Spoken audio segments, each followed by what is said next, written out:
Selamat sore Prof. Renald, Bu Nelisa, sehat? Selamat sore, sehat alhamdulillah. Assalamualaikum. Jadi Prof dan Bu Nelisa, hari ini tuh kita berkumpul, teman-teman nih adalah keluarga saling jaga. Kebanyakan keluarga muda yang udah punya anak, semua sudah bergabung di asuransi saling jaga. Dan kalau kita bicara tadi ya, asuransi itu dekat dengan keyword legacy. Nah untuk memulai mungkin saya pertanyaan yang mudah dulu deh. Kalau Prof dan Bunda Lisa, gimana sih memaknai kata legacy sendiri buat keluarga Prof dan Bunda Lisa? Silahkan siapa dulu. Ya, baik. Legacy, apa ya legacy ya? Setiap orang itu kan ada stempelnya, gitu ya. Stempel itu tidak bisa kita palsukan, pasti kan? Stempel itu kan adalah apa yang diucapkan orang, ya. Apa yang dikatakan orang gitu ya. Nah, kalau sekarang kan banyak orang bisa bikin pencitraan, bisa bikin bayar orang untuk ngomongin tentang dirinya, karena semua orang hidup dari omongan orang hari ini, gitu ya. Nah, kami berpikir legacy kami itu pada sesuatu yang bisa tampak dari orang-orang yang berhubungan dengan kami gitu ya. Jadi saya senang dengan Fikra dan Timi, itu barangkali legacy kami ada sebagian kecil lah gitu ya. Tentu tidak bisa diklaim dan kami juga tidak pernah mengklaim bahwa itu dari kami. Kenapa? Karena kan pencapaiannya Fikra itu juga ada peranan orang tua, ada peranan keluarganya, ada peranan dari orang-orang di sekitar Fikra gitu ya. Nah kemudian juga sama saja ketika saya punya mahasiswa sukses, saya senang orang bilang itu muridnya Pak Renald, oh senang saya gitu ya. Tapi saya harus tahu juga bahwa kontribusi saya barangkali hanya 10%, 5% begitu ya. Walaupun barangkali ada peranan yang penting, besar, tapi kita tidak bisa klaim kan. Jadi legacy kami, kalau saya sebagai seorang guru ya, legasinya sudah pasti adalah murid-muridnya. Apa yang dicapai oleh murid-muridnya. Bunda Lisa juga adalah seorang guru. Bedanya saya guru besar, Bunda Lisa guru kecil gitu. Ya. Oke, Nah, mungkin jelaskan. mungkin gini ya, kalau saya dalam posisi saya sebagai ibu, saya sebagai istri juga sebagai orang tua dari anak-anak TK saya gitu ya.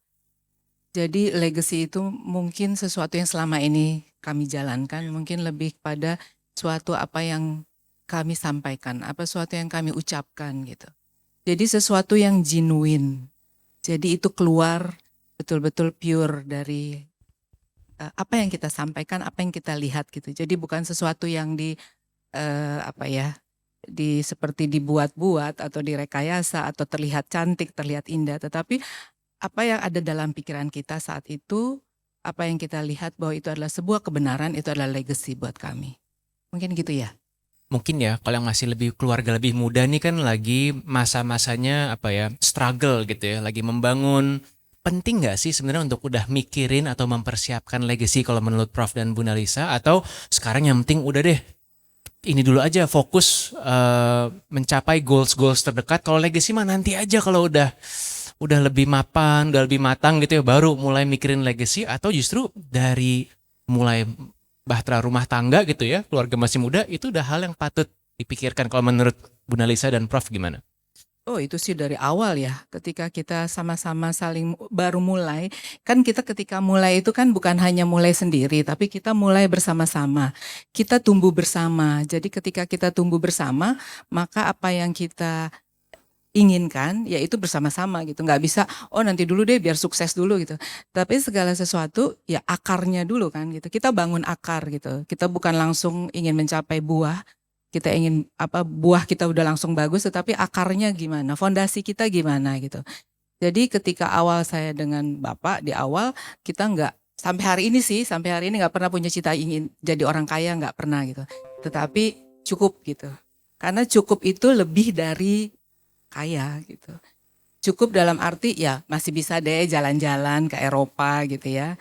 Masih bisa deh jalan-jalan ke Amerika, kebetulan kita tinggal lama di Amerika. Tetapi nggak melulu juga harus ke Eropa gitu. Di Indonesia juga banyak sekali tempat-tempat yang bisa kita kunjungi. Tapi Di awal itu kita sama sekali tidak memikirkan bahwa nanti kita akan punya ini, punya itu, enggak. Tapi yang penting sama-sama dulu nih, kita kuat dulu, kokoh dulu gitu.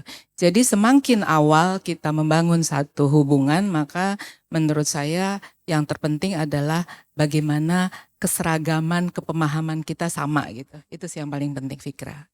Prof, ada yang mau tambahkan? Iya, tadi begitu Bunda Lisa bilang cukup bisa jalan-jalan ke Eropa, kalian sebagian ada yang langsung berpelukan, ada yang kok kayaknya setengah jauh, ada yang bilang jauh, ya. Saya kira begini, dalam hidup ini harus ada prioritas, ya, harus ada prioritas. Pada waktu kami baru mulai menikah, kita ada pikirkan goals jauhnya, kita bisa melihat jauh ke depan, tetapi kita juga harus tahu apa yang penting hari itu harus kita selesaikan. Ya. Apa hari itu yang harus kita selesaikan? Yang harus kita selesaikan bahwa karir kita ke depan itu aman. Karir, ya, bukan pendapatan, karir. Ya. Selalu kalau ada uang, ada bagian yang kita sisihkan. Itu harus selalu, ya. Untuk apa? Pasti kalian masing-masing berbeda-beda, ya. Nah, kemudian juga tentu saja kita berpikir barangkali kita sekarang awalnya rumahnya ngontrak dulu. Kami dulu berdua sudah ngontrak kebanjiran lagi ya. Banjir lagi. Itu ceritanya mungkin masih dikenang sama anak yang pertama. Jadi saya saat waktunya waktunya saya untuk delivery. Terus ini apa namanya si baby ini kan saya bawa ke rumah saya bawa pulang. Saat pulang Bapak nggak cerita bahwa itu banjir gitu. Jadi saya bawa baby dalam keadaan rumahnya banjir. Tapi itu menurut saya malah sebuah hikmah, malah sebuah anugerah gitu ya. Kata orang tua kan air hujan itu rejeki gitu. Nah, alhamdulillah mudah-mudahan itu terus jadi rejeki. Jadi kita kebanjiran gitu. Ya, jadi kami tidak berpikir punya rumah dulu pada tahapan awal. Yang penting kami bisa berteduh, nyaman, dan terpisah dari keluarga besar. Ya. Kenapa terpisah dari keluarga besar? Supaya kami bisa mandiri. Itu jauh lebih penting. Ya. Jadi kami cari kontrakan, rumah yang depannya ada pekarangannya. Kita fokusnya ke depannya, kita lupa di belakangnya itu sungai. Ya. Karena kita fokusnya ke depan gitu, ya. Nah, itu pertama. Tapi karena banjir, prioritas kita kemudian yang kedua, ini kita harus mulai mikirin rumah ke depan. Nah, punya rumah ke depan, kita beli tanah, mulai cicil, beli tanah. Punya uang lagi sedikit, kita mulai bangun rumah. Rumahnya sederhana dulu, yang penting kita punya rumah. Begitu kemudian dalam karir kita anggap penting, kita lihat situasi, kayaknya nih nggak bisa nih. Begini terus, kita harus sekolah lagi ke luar negeri, harus cari lanjutan. Kenapa pada waktu itu kami berpikirnya ke luar negeri? Karena di Indonesia saat itu pasca sarjananya belum berkembang, ya, belum berkembang satu. Yang kedua, ya memang sebagai seorang akademisi saya harus melangkah jauh ke depan. Maka langkah keduanya adalah ngambil master di luar negeri gitu, ya. Kumpulkan, jual mobil, berangkat. Kemudian kita sekolah. Nah, begitu saya sekolah, kemudian prioritasnya lagi apa? Wah, ini nggak nyaman kalau sekolah di luar negeri, keluarga nggak dibawa. 3 bulan kemudian keluarga berangkat, begitu. Sampai di sana bagaimana? Keluarga kami sangat sederhana, sangat sederhana. Ya, bayangkan bandingkan dengan teman-teman kami yang dikirim oleh bank dan sebagainya. Rumahnya bagus, mobilnya keren dan sebagainya. Kami sangat sederhana, tapi karena kami keluarganya baik begitu, istri saya bisa segera menata. Dia taruh foto keluarga di ruang tamu. Yang tadinya itu house menjadi home. Sementara teman-teman kami yang punya uang lebih banyak, mereka itu tetap rumahnya plain karena mereka tidak bisa meng-create itu menjadi home. Kami tinggal di sana di basement, tapi ada jendela di atas permukaan tanah. Sama Bunda Lisa kemudian dibeliin curtain. Belinya di mana? Di Garasil. Kami di Garasil begitu belinya, ya. Nah, jadi Sabtu Minggu kami hunting. Itu satu hal yang menyenangkan. Hunting, ini ada orang Korea nih mau pulang nih. Pasti dia mau lakukan Garasil gitu ya. Oh, ada sofanya. dia cuma jual $1. Kami beli itu buru-buru itu begitu ya. Nah, jadi rumah yang tadinya plain disulap menjadi home. Setelah itu orang datang ke tempat kami, kemudian lihat, oh ternyata kok bisa dibikin seperti itu. Lama-lama semuanya meniru. Akhirnya satu kampung Melayu tuh, orang Indonesia kan seneng ngumpul. Begitu ada satu keluarga Indonesia di situ, yang lain juga pengen sewa rumahnya dekat situ, apartemennya dekat situ, dekat situ. Akhirnya kemudian mereka juga membuat suasana seperti itu. Ya sudah, kita begitu saja. Tapi kita nggak makan di restoran, masak sendiri. Lama-lama ibu menjadi pintar masak. Ya, walaupun di Jakarta sudah bisa masak, sudah punya basisnya. Tapi kemudian semakin mandiri, bisa ngerawat orang. Akhirnya ibu, nah mungkin bisa cerita bagaimana kami kemudian ibu jadi babysitter ya. Nah, mau diceritain nggak tuh? Perlu nggak sih ceritain? Ya, ya dalam keadaan susah kadang-kadang otak kita jadi bekerja lebih keras ya. Bekerja lebih keras dan akhirnya lebih kreatif. Saya sih melihatnya itu malah sebuah challenge gitu di saat itu karena saya tidak ada asuransi pada waktu itu. Saya apply untuk public health ya kalau nggak salah ya. Public health itu seperti di sini mungkin apa ya? Puskesmas mungkin ya. Nah, jadi yang di cover itu hanya bapak dari kampus, kemudian anak yang besar, yang kecil belum lahir, yang besar itu di cover oleh public health. Nah, saya sendiri nggak punya asuransi. Obat saya waktu itu dengan bapak hanya satu, orang pintar minum tolak angin. Jadi dari dulu itu kita udah bawa obatnya tolak angin, Fikra. Jadi kalau sudah habis stok tinggal satu lusin, saya sudah telepon mami ibu mertua saya atau ibu saya minta tolong dikirimkan tolak angin bubuk. Dulu belum ada tolak angin yang apa itu? Puyer. Dulu Ya, ada yang manis cairan. belum ada, masih yang Jadi pahit. masih yang pahit Yang sekali putih. gitu.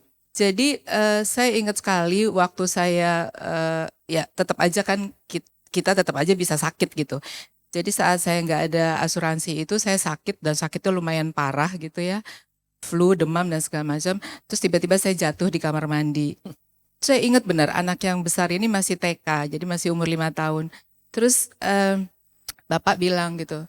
Telepon 911. Saya kayak pingsan tapi saya setengah sadar gitu.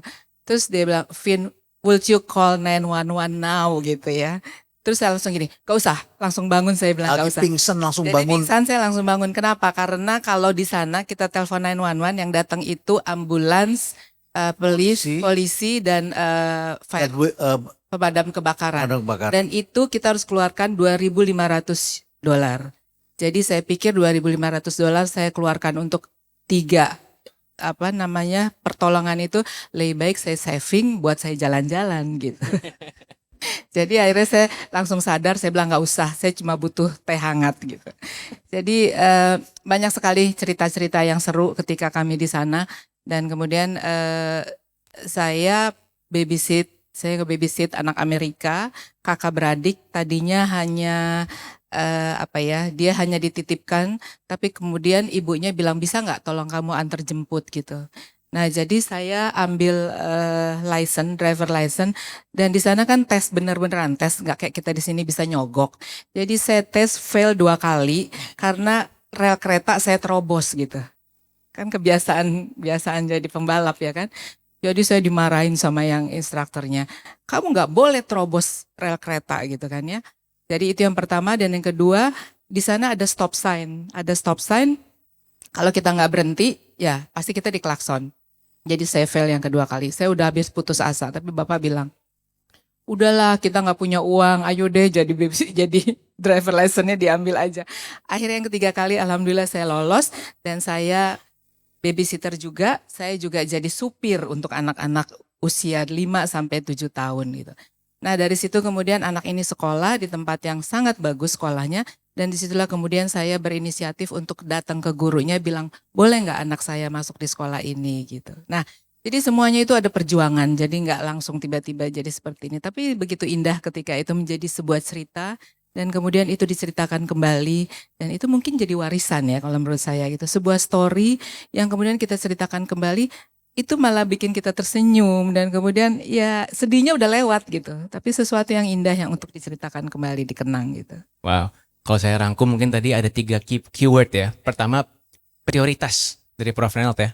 Ketika menentukan legacy ya, we need to set prioritas kita apa saat ini. Yang kedua, perjuangan yang tadi baru saya diceritakan. Saya baru pertama kali dengar juga nih perjuangan tadi Bunda Lisa ya. Eksklusif nih kayaknya. Dan yang ketiga, orang pintar minum tolak angin ya Bunda. Pintar minum tolak angin. Sekarang tambah anak pintar minum tolak angin. Oh, yang tolak angin anak ya Bunda. Jadi mulai dari 2 minggu 3 minggu yang lalu Bunda Lisa ngikut saya jadi bintang iklan tolak angin juga ya. Jadi kalau kalian lihat itu ada tolak angin anak ya, tokohnya ada Bunda Lisa di situ dengan sekolah PAUD-nya. Ya. Intinya saya banyak diceburin sama Bapak. Tetapi untungnya saya bisa berenang gitu. Walaupun berenangnya lumayan suka ngos-ngosan juga sih. Gitu. Kalau boleh ditambah satu lagi, kan ada 3. Menurut saya ada yang keempat ya. Keluarga kami ini tidak berteori dalam hal apapun. Kami kuasai teori, tapi kami adalah orang yang menerapkan apapun yang kami pelajari. Ya. Apakah kita belajar agama, kita terapkan kasih sayang itu. Itu prinsipnya ya.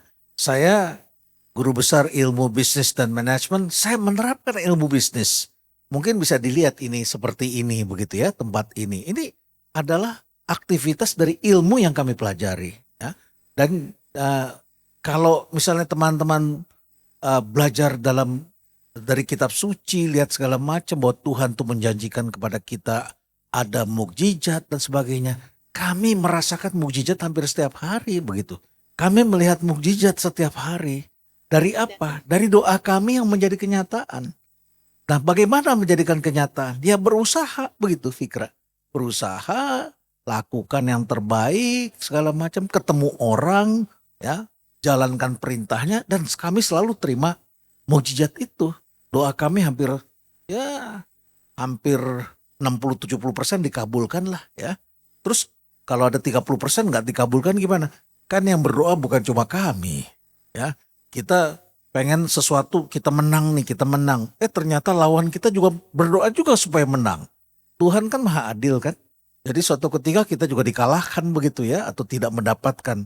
Jadi menurut saya kita relatively banyak sekali melihat fakta-fakta seperti itu yang kita alami. Gitu, Fikra. Siap, terima kasih Prof. Bunda Lisa. Saya masih banyak list pertanyaan, tapi mungkin pengen buka dulu nih biar nggak one-sided ya.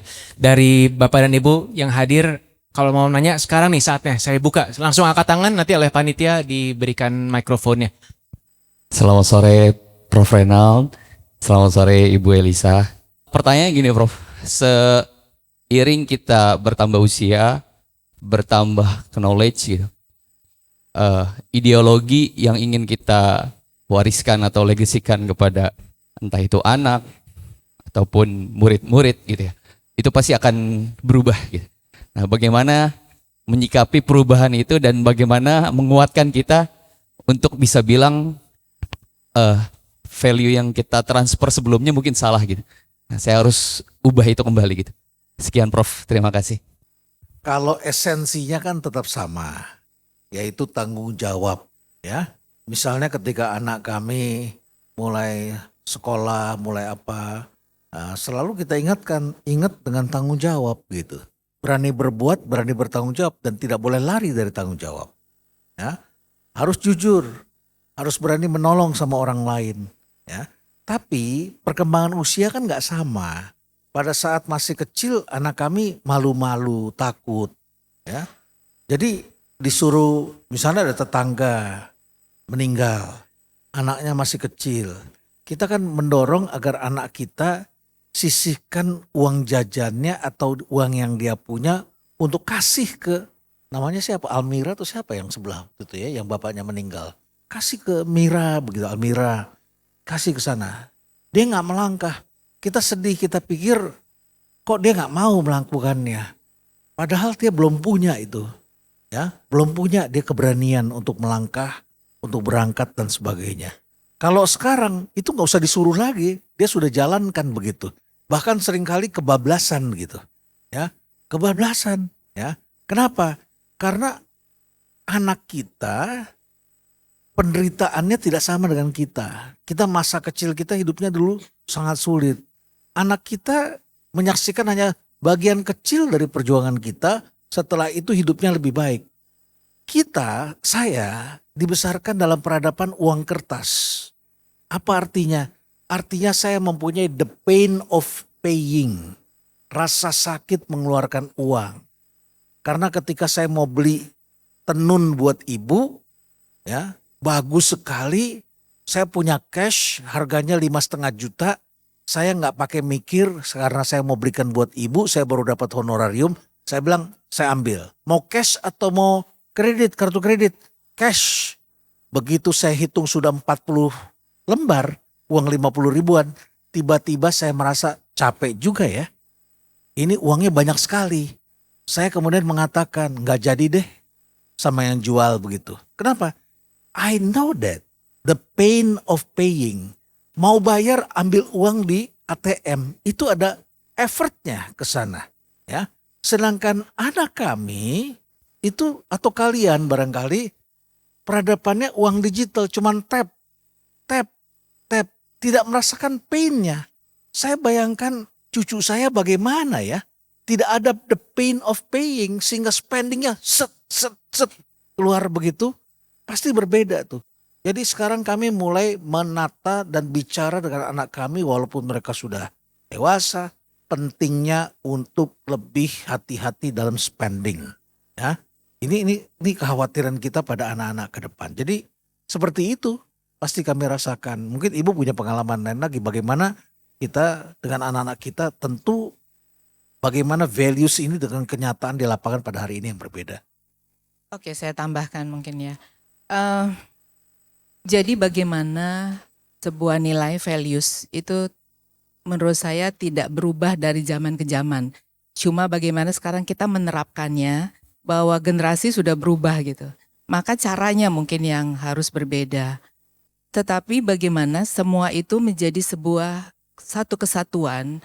Jadi misalnya saya values nilai-nilai yang diajarkan oleh ibu saya, harus cium tangan ketika bertemu orang tua gitu. Waktu saya kecil, saya tidak bisa menolak itu.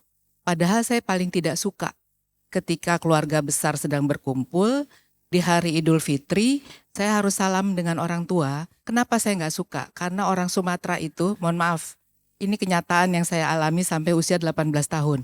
Jadi kalau kenduri itu pasti pakai makannya begini ya, pakai tangan ya, jadi nggak pakai sendok garpu. Dan saya harus cium tangan para orang tua satu persatu. Dan itu sesuatu hal yang tidak menyenangkan buat saya gitu. Sehingga ketika ada acara keluarga, ibu saya pasti bilang ke saya, kamu jangan dipaksa harus cium tangan, kamu harus tahu pokoknya harus cium tangan. Pokoknya nggak ada pertanyaan apapun, saya harus cium tangan. Dan ketika saya SMA kelas 2, ibu saya tanya, kenapa sih dulu kamu nggak suka kalau mama suruh cium tangan? Itu saya kaget, kok baru tanya sekarang? Saya bilang, iya pengen tahu kenapa kamu paling susah di rumah. Saya anak bungsu, tapi saya paling susah diatur. Terus akhirnya saya jawab, karena cium tangan buat saya itu suatu hal yang tidak mengenakan, Ma. Kenapa? Nggak enak baunya, bau gulai. Nah kemudian ketika saya punya anak, ibu saya bilang, aduh kasihan bener saya baru tahu gitu. Ketika saya punya anak, saya bilang ke mereka, kalian tidak perlu cium tangan ibu, tapi kalian harus respect sama ibu. Kenapa? Karena ada kejadian, ini anak yang bungsu, dia cerita ke saya, mereka lagi pergi gitu, terus temannya ada yang teleponnya bunyi, terus nggak mau diangkat. Ditulis di situ, jangan angkat. Padahal itu yang telepon adalah ibunya. Saya nggak mau terjadi begitu sama saya gitu. Jadi buat saya bilang ke mereka, tidak penting cium tangan ibu, tetapi kamu harus angkat telepon ibu gitu. Tapi ketika kamu ke rumah Mak Yang, ke rumah almarhumah ibu saya, tidak ada perkataan yang lain, kamu harus cium tangan. Karena itulah aturan yang ada di sana. Jadi sebetulnya respeknya itu sama gitu. Tapi kalau kenapa saya berani ngomong gitu sama kedua anak saya? Karena saya udah baca dalam Al-Quran tidak ada cium tangan itu di dalam Islam. Tapi kita kalau di Saudi malah cium pipi kiri kanan itu kan ya. Jadi tapi setelah 10 tahun saya, 15 tahun terakhir inilah, Bapak bilang ke saya, boleh nggak kalau saya pergi cium tangan saya gitu. Nah itu sebuah hal yang respek yang lain lagi gitu. Saya tidak merasa dipaksa tetapi saya ingin melakukan itu gitu.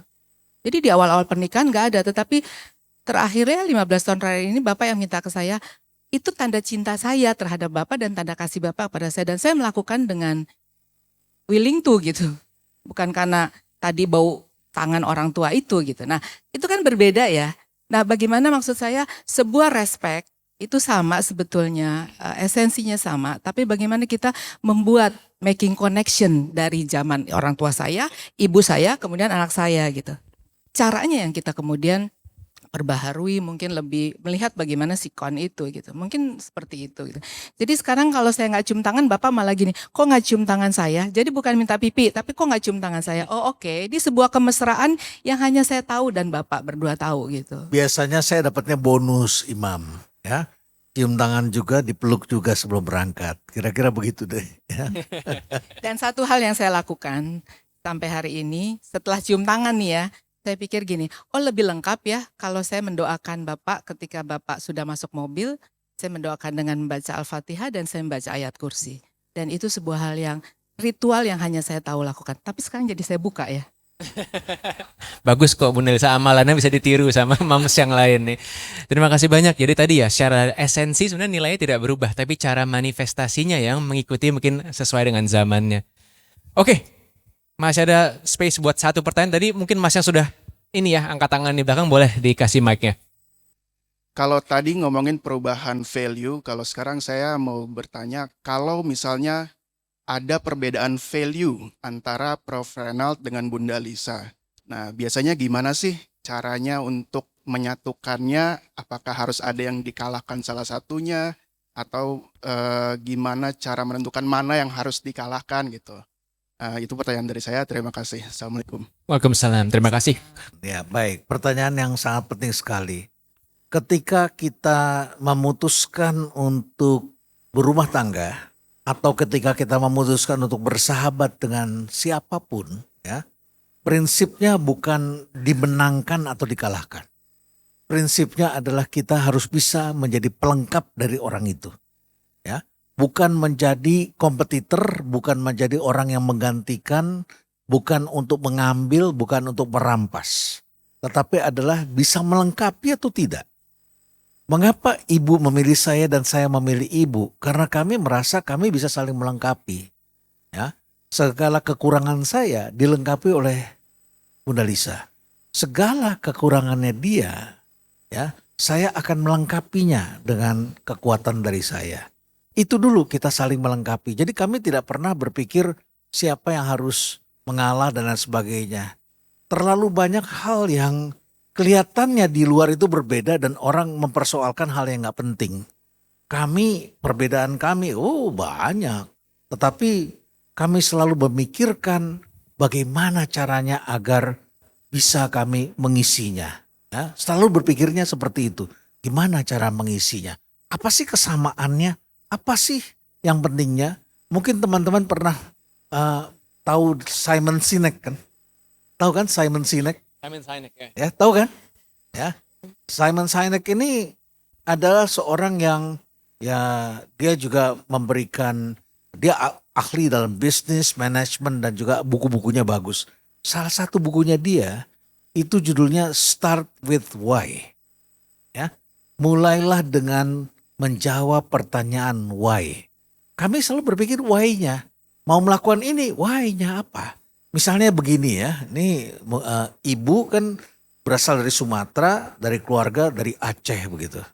Tiba-tiba bilang sama saya mau piara anjing. Dalam pikiran saya kan mau piaranya kucing kan.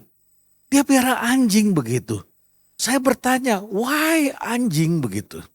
Di lain pihak, di rumah perubahan, dia larang saya menertibkan kucing begitu. Bang, jangan bang, itu kucing begini, begini, begini. Betapa kemudian saling melengkapi begitu ya. Saya jaga kucing, ibu jaga anjing begitu. Terus saya mikir gimana ini? Ternyata dia sudah tahu caranya. Masuk kamar nggak boleh, kenapa? Karena di situ ada tempat ibu sholat gitu. Ya, jadi tempatnya di mana? Bagaimana ibu bikin bersih? Anjingnya itu punya tempat buat pipis sendiri, buat buang kotoran sendiri, dibersihkan. Begitu tertib begitu. Jadi terhadap makhluk apapun dia melakukannya dengan penuh kasih sayang begitu. Apa yang mau kami rasakan perbedaan tidak ada begitu. Ya, saya sukanya tanaman. Ya, saya paling marah kalau pohon ditebang. Ya, maka kalian lihat tuh jalan menuju rumah perubahan kadang-kadang belok-belok di tengah-tengah ada pohon. Kalau kalian nanti mampir ke Brizi, di dalam Brizi itu ada di dalam Brizi ada 3 pohon, 3 pohon besar. Ya, mungkin 2 tangan manusia atau 1 tangan, dan orang suka tidak sadar di tengah-tengah tuh ada pohon begitu. Di dapurnya ada 1 pohon lagi di situ, dan pernah ada arsiteknya bilang sama ibu boleh nggak ditebang, ya.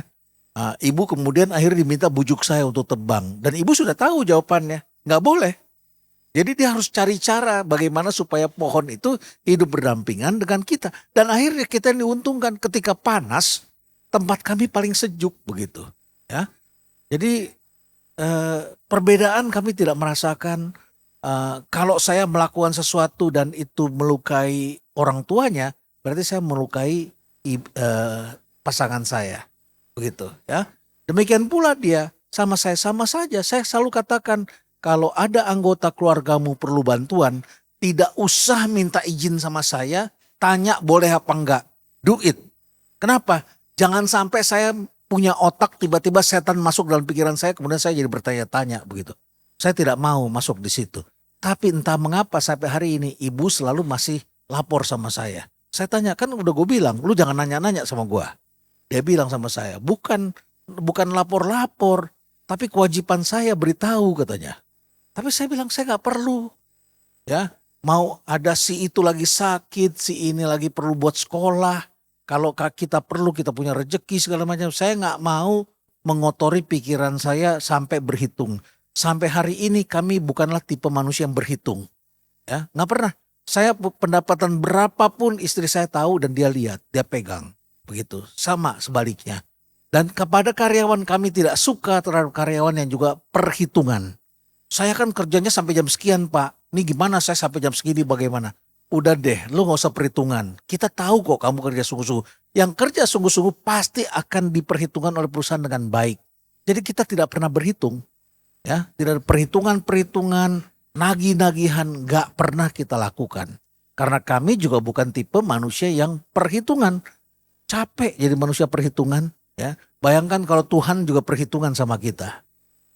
Kita menderita sekali, kami tidak mau lakukan itu, ya. Kira-kira begitu. Ya, mungkin ibu kaget saya cerita soal anjingnya. Anjingnya golden loh, dua ekor gitu, ya. Iya, saya dari kecil cinta sekali dengan doggy, nggak tahu kenapa. Tapi saya juga suka dengan kucing gitu. Tetapi sekarang ini saya lagi piara doggy. Tapi kemarin saya sempat bilang sama, namanya Summer dan Scarlett, dia kembar. Kalau dia lihat kucing dia gonggong. Saya bilang gini, kamu sekali lagi gonggong, ibu piara kucing ya, baru tahu ya kalian. Nah, saya lagi mau challenge. Oke, mungkin saya tambahkan sedikit ya Mas. Siapa yang dimenangkan, siapa yang dikalahkan gitu. Kadang saya melakukan kesalahan, tapi saya tidak pernah mau lewat sampai 24 jam. Jadi ketika saya tahu nih saya salah gitu ya, melakukan sesuatu yang salah. Ketika salah itu kan kita minta maaf gitu. Tapi sometimes itu tidak dari saya gitu minta maaf ya. Justru datangnya dari Bapak gitu. Ataupun sebaliknya gitu. Ketika Bapak yang salah, saya nggak berharap Bapak cepet-cepet minta maaf sama saya, tapi saya pikirin, ini udah mau lewat 24 jam nih, kalau sampai lewat 24 jam, ini bisa celaka gitu. Karena prinsipnya saya dengan Bapak, itu sebenarnya nggak pernah ada pembicaraan, tetapi akhirnya itu flow aja begitu, berjalan begitu. Pokoknya kalau kita tidak bersapa, cukup 24 jam, nggak boleh lebih dari 24 jam. Jadi kalau Bapak pulang, itu nggak ada tuh kita di kamar, terus yang satu ngadep ke kanan, yang satu ngadep ke kiri, nggak ada gitu. Tetap pokoknya dalam musuhan, tetap main hadap-hadapan gitu. Nah poinnya adalah gak pernah ada yang merasa bahwa kamu yang salah maka kamu minta maaf. Atau sebaliknya gitu. Jadi selalu itu kita isi, kami selalu mengisi jangan sampai ada jadi hal-hal yang tidak enak di antara kami lewat dari 24 jam gitu. Jadi satu hari aja cukup gitu. Diem-dieman gak boleh. Diem-dieman itu gak boleh lebih dari 24. Dan satu lagi hal, kami tidak pernah ribut atau apa di depan anak. Nggak pernah sama sekali gitu. Jadi kami masuk ke kamar, kami selesaikan, ya udah nanti keluar, ya udah kayak pura-pura aja lah dulu gitu. Tapi anak-anak merasa kelihatannya aman aja gitu, nggak ada masalah gitu. Dan itu yang paling kami hindari gitu. Jadi perbedaan dalam hal-hal yang kecil ya banyak. Perbedaan dalam hal besar juga ada gitu. Tapi seminimal mungkin kami bikin itu bukan sebuah masalah yang big gitu. Jadi selalu diselesaikan. Ide yang bagus sekali ya, setelah kita salah langsung pasang timer 24 jam gitu ya Bunda Elisa ya. Oke. Saya yakin masih banyak yang mau tanya, tapi karena waktu yang sangat terbatas, mungkin saya meminta satu, bukan closing statement lah ya, tapi statement of love kali buat kami-kami ini yang mungkin di usia, baik mungkin anak-anak ya Prof dan Bunda Elisa, kisaran ya. Sebagai parents nih, apa mungkin pesan penutup untuk kami dalam tadi semangat meninggalkan legacy yang baik dan saling menjaga sebagai keluarga. Tadi kan dimulai dengan legacy ya. Menurut teman saya sih legacy terpenting itu bukanlah aset ya. Sungguh pun kita menabung dalam bentuk aset, tapi bukan itu yang penting. Saya baru saja kehilangan orang tua sekitar 2 minggu yang lalu ya. Ibu saya meninggal dunia. Tapi tak ada satupun di antara kami yang berminat untuk merebut rumah. Ya, demikian pula ketika Mak Yang, ibu mertua kami, itu meninggal dunia, saya langsung bilang sama istri saya, kita stay away, kita nggak mau ikut rebutan. Ya, sungguh pun kita punya hak begitu. Paling kalaupun mau itu rumahnya mau dijual, kita prioritaskan pada salah satu anggota keluarga yang sangat membutuhkan. Ya, kita berpikir begitu. Dan anak-anak kami juga ketika melihat sikap kita seperti itu juga selalu teringat dengan ucapan dari orang tua bahwa jangan rebutan warisan. Kami tidak pernah rebutan warisan, tidak ingin terlibat dalam urusan warisan. Ya, walaupun itu diatur dan sangat dimudahkan. Kenapa?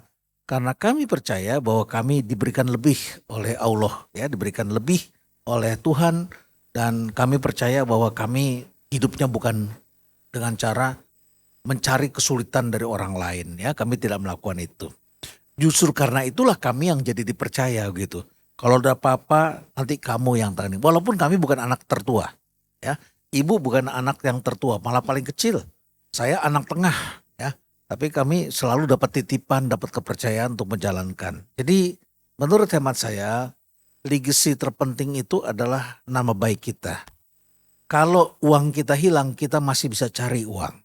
Tapi nama baik kita hilang, alamak, berat sekali kita bangunnya kembali, ya.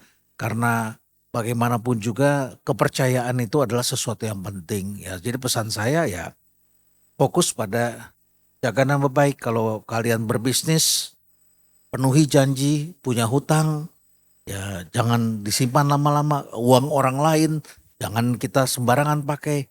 Kalaupun kita pakai, kita harus bicarakan, harus kita kembalikan. Jadi jangan kita lari dari tanggung jawab, dan nama baik itulah saya kira akan dipelajari oleh anak-anak kita, sehingga anak-anak kita pun selamat juga dari perkara-perkara yang akan membuat mereka susah sendiri kemudian hari begitu, ya. Dan saling jaga saya kira sangat penting sekali, bagaimana kita benar-benar saling menjaga satu sama lain. Saya kira itu saja, ya. Makasih Fikra. Oke, mungkin tambahan dari saya, akal budi ya. Jadi yang terpenting adalah bagaimana kita bisa meninggalkan warisan kepada anak-anak kita, mereka berakal budi. Dan kemudian kesehatan kesejahteraan itu penting sekali ya Fikra. Jadi sehat itu mahal gitu. Dan bagaimana kita bisa memanage hidup kita dengan kesehatan, maka kalau kita sehat insya Allah nanti keputusan kita juga sehat gitu. Itu mungkin dari saya. Terima kasih. Nama baik, akal budi, dan kesehatan. Mari kita beri tepuk tangan yang hangat buat Prof. Renald Kasali dan Bunda Elisa.